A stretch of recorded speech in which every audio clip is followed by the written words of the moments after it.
कल 25 मई को मधुबनी शहर में खुलने जा रहा है अवतार हॉस्पिटल। कई तरह की सुविधाओं से लैस होगा ये हॉस्पिटल। कल इस हॉस्पिटल का उद्घाटन करने आ रहे हैं भारत सरकार के गृह राज्य मंत्री नित्यानंद राय जी। सुने इस अवसर पर मीडिया से संबोधन में क्या कुछ बोले अवतार हॉस्पिटल के डायरेक्टर डॉक्टर अजीत कुमार सिंह जी। ये जो अवतार हॉस्पिटल है कि यहाँ पे हर एक जो फैकल्टी के डॉक्टर्स रहेंगे, पर्टिकुलरली जैसे मैं डॉक्टर अजीत कुमार सिंह कार्डियोलॉजिस्ट, और साथ में मेडिसिन का भी प्रैक्टिस रहता है हम लोग का भी, है ना। तो पूरा मेडिसिन और कार्डियोलॉजी है ना, तो ये सारी चीज़ें जो है हम लोग जो है फर्स्ट प्रायोरिटी जो है मेडिकल फील्ड में ये हमेशा आता है। कार्डियक एक इमरजेंसी सिस्टम होता है, तो जहाँ पे मधुबनी में आपको एक ही जगह की 24/7 एक कार्डियोलॉजिस्ट यहाँ पे रहेंगे। दूसरी पहलू है जैसे मेडिकल हो गया। दूसरा है कि सर्जिकल फील्ड का हम जब बात करें तो जैसे सर्जरी है, तो हम आप लोग देखे होंगे कि काफ़ी बड़े बड़े ओटी है यहाँ पे, है ना। 4 ओटी है, एक माइनर है और 2 बड़े बड़े ओटी है, जिसमें NABH के गाइडलाइंस पे बनाया गया है। और उसमें किसी तरह का भी आप उसमें सर्जरी कर सकते हैं, चाहे स्पाइन सर्जरी हो या न्यूरो सर्जरी हो या ऑर्थो सर्जरी हो या हेड नेक, कोई भी सर्जरी आप इजीली वे में वहाँ पे कर सकते हैं। दूसरा एक जनरल सर्जरी का जो ओटी है वो भी काफ़ी बड़ा है, वो भी NABH गाइडलाइंस पे है। उसमें आप लेप्रोस्कोपी से लेकर यूरोलॉजी तक कोई भी इंडोस्कोपी, जैसे गैस्ट्रोकाइंडोस्कोपी है या यूरेथ्रोस्कोपी है या PCNL है, कोई भी जो प्रोसीजर होता है यूरोलॉजी से लेके, गैस्ट्रो से लेके और जनरल सर्जरी तक, वो आप कर सकते हैं। लेप्रोस्कोपिकली टोटल जो हिस्टेक्टोमी होता है वो भी आप कर सकते हैं। तो वो सारी चीज़ें फैसिलिटी यहाँ पे अवेलेबल होगा, है ना, अवेलेबल है।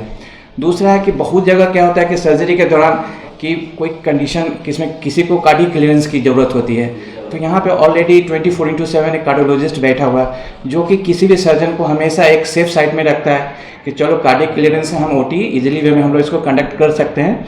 और बैकअप में जब कार्डियोलॉजिस्ट है तो एनेस्थेटिस्ट को भी क्या होता है कि काफ़ी हिम्मत मिलता है कि नहीं हम सर्जरी अच्छा से परफॉर्म कर सकते हैं। कार्डियोलॉजी के अलावा भी और भी सारे डिपार्टमेंट है क्या? बिल्कुल। मधुबनी जिला के अंदर पहले भी बहुत से हॉस्पिटल थे, क्या हॉस्पिटल की संख्या में ये एक वृद्धि है या फिर आप अच्छी सेवा, अच्छी स्वस्थ बनाने के मधुबनी में एक बेहतर सेवा के साथ लेकर आए हैं और यहाँ पे हर एक चीज़ पे फोकस किया हुआ है। इवन कि ENT हो गया, ऑप्थेल्मोलॉजी हो गया, डेंटल हो गया और साथ में गायनिक पीडिया, ये सब की फैसिलिटी यहाँ पे अवेलेबल है। यहाँ पे जो भी है, कोई पेशेंट होता है जिसको HIV हो गया, है ना, जिसको हेपेटाइटिस B हो गया, तो उसको लोग जनरली क्या होता है कि उसको लोग रेफर कर देते हैं कि नहीं ये थोड़ा सा रिस्की पेशेंट है, I am not going to operate, है ना, दिस पेशेंट। तो उस कंडीशंस में भी एक सेप्टिक OT हम लोग बनाए हैं कि जिसमें इस तरह के पेशेंट को भी हैंडल कर सकते हैं। तो बिल्कुल उसके लिए अलग अलग तरह के जो है इंस्ट्रूमेंट ये सब रखा जाएगा, जो कि उसी पर्टिकुलर पेशेंट जो होते हैं HIV हो या हेपेटाइटिस हो, तो उस तरह को हम लोग कंडक्ट करें और वो डिस्पोजेबल होगा वो चीज़ें जो भी वहाँ पे यूज़ किया जाएगा। मधुबनी शहर एक बहुत बड़ा शहर नहीं है, तो खास करके इलाज की बात की जाए तो महंगा इलाज होगा इस अस्पताल में या सस्ता होगा? आयुष्मान की सब सुविधा उपलब्ध होगी यहाँ। बिल्कुल बिल्कुल। एक्चुअली मेरा यही है कि ये डॉक्टर्स का हॉस्पिटल है और इसमें ज़्यादा लोग को इंटरफेरेंस नहीं है, द सिंगल हैंडल पर्सन। तो इसमें डिसीजन मेकिंग आपके सामने बैठे हुए हैं। तो इसमें ये नहीं कि हम 4 आदमी से मिले, 2 आदमी बताया, 2 आदमी बोला कि नहीं यार मैं नहीं करने वाला हूँ, ऐसा नहीं है यहाँ पे। इसमें सिंगल हैंडेड है, डिसीजन मेकिंग है और जब भी डिसीजन लिया जाएगा पेशेंट फ्रेंडली होगा। ऐसा नहीं कि हमको पैसे कमाना है, के लिए बैठा हूँ मैं, इतना हॉस्पिटल बड़ा खोला हूँ तो पैसे कमाना, ऐसा नहीं है। जो भी चीज़ें होगी पेशेंट फ्रेंडली होगी। अगर पेशेंट मेरे दरवाजे पे आएगा तो वो लौट के नहीं जाए, तो उसके लिए आप लोग देखे होंगे कि जनरल वार्ड में भी बहुत सारे पेशेंट, जैसे हमने और भी जगह काम किया है, तो वो ICU में नहीं एडमिट होना चाहते हैं। क्यों?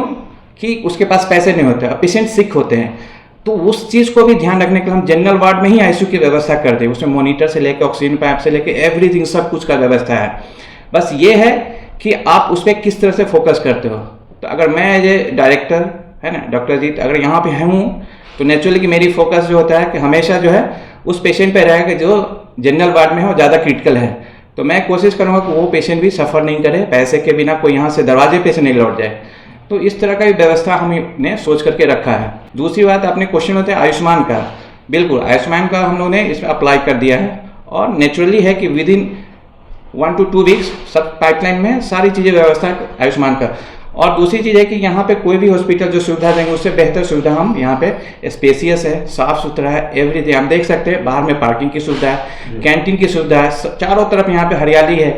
दूसरी बात है कोई कंजेशन नहीं है। आप कहीं भी आप हॉस्पिटल में घूम लीजिए, कहीं पे भी आपको रास्ते में कंजेशन नहीं मिलेगा, बैठने की व्यवस्था है, वेल वेंटिलेटेड है, एवरीथिंग सब कुछ मेंटेन। कल ग्रैंड ओपनिंग होने वाला है, कौन गणमान्य उपस्थिति होगी, कौन लोग यहाँ आएंगे, मुख्य लोग चीफ गेस्ट कौन होंगे? नेक्स्ट जो हमारे चीफ गेस्ट हैं, जो ऑलरेडी पहले से भी डिस्कशन में रहे हैं, तो नित्यानंद राय जी हैं, श्री नित्यानंद राय जी, जो कि हमारे गृह राज्य मंत्री हैं भारत सरकार के।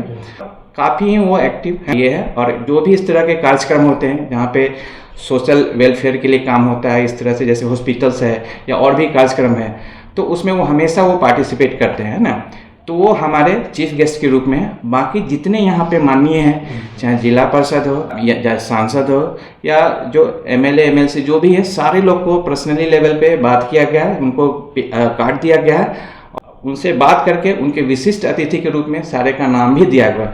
तो सब लोग कल आएंगे ही और ये देखेंगे कि इस तरह का जो मिथिलांचल में जो हॉस्पिटल खुला है, क्या वाकई इतने दिनों से सुन रहे हैं सच्चाई है कि सच्चाई नहीं है।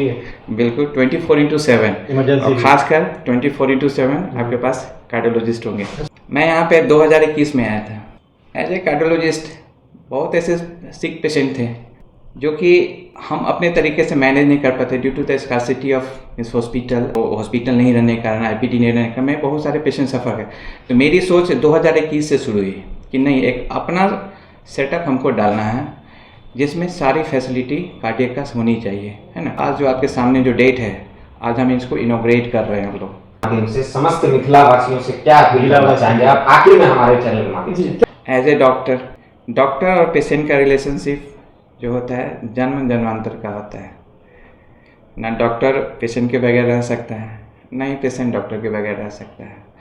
एक ही चीज़ बोलेंगे कि हॉस्पिटल खोले समाज कल्याण के लिए, लूटने के लिए नहीं खोले, ठीक है। जब भी हमारी ज़रूरत होगी, किसी को भी ज़रूरत होगी, एक फ़ोन कर देंगे कि सर इनको ये दिक्कत है, कभी मैं पीछे नहीं हटूँगा।